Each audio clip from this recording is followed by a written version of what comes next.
بسم اللہ الرحمن الرحیم۔ عزیز بچوں، 8ویں جماعت کی اردو سبق کا نام ہے گوتم بدھ، صفحہ نمبر 84۔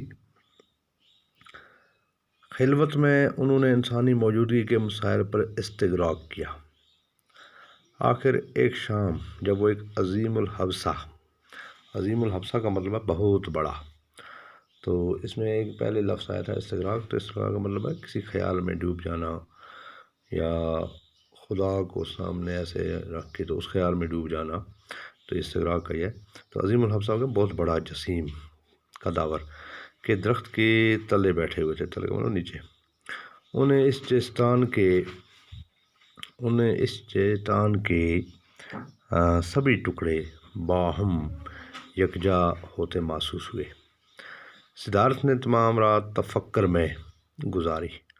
صبح ہوئی تو ان پر منکشف کا مطلب ہے ظاہر ہوا، تو تفکر کا مطلب فکر میں، کہ انہوں نے حل پا لیا ہے، اور یہ کہ وہ اب بدھ بن گئے ہیں، جس کے معنی ایک صاحب بصیرت کے ہیں۔ صاحب بصیرت کا مطلب ہے جس سے سب کچھ نظر آ جاتا ہے۔ تب ان کی عمر 35 برس کی تھی۔ زندگی کے باقی 45 برس انہوں نے شمالی ہندوستان میں سفر کرنے میں گزارے۔ وہ ان لوگوں کے سامنے اپنے خیالات کا پرچار کرتے جو انہیں سننے آتے تھے۔ 483 قبل مسیح میں اپنی وفات کے سال تک وہ اپنے ہزاروں پیروکار بنا چکے تھے،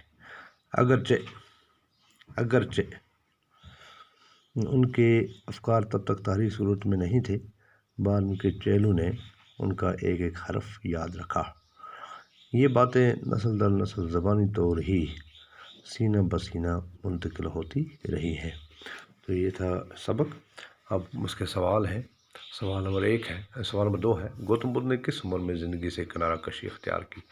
تو اس کا جواب ہے، گوتم بدھ نے 29 برس کی عمر میں اپنی ازدواجی زندگی سے کنارہ کشی کی۔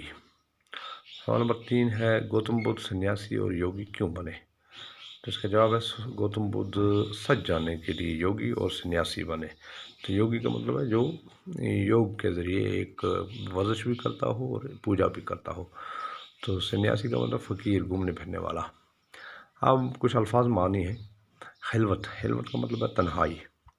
استغراق کسی خیال میں ڈوب جانا۔ عظیم الحبسہ بہت بڑا، قد آور۔ منکشف ظاہر ہونا۔ مسئلہ مسائل۔ حق حقوق، یہ واحد جمع ہے۔ حق حقوق، حقیقت حقائق، صاحب اصحاب۔ تو بچوں یہ تھا سبق آج کا۔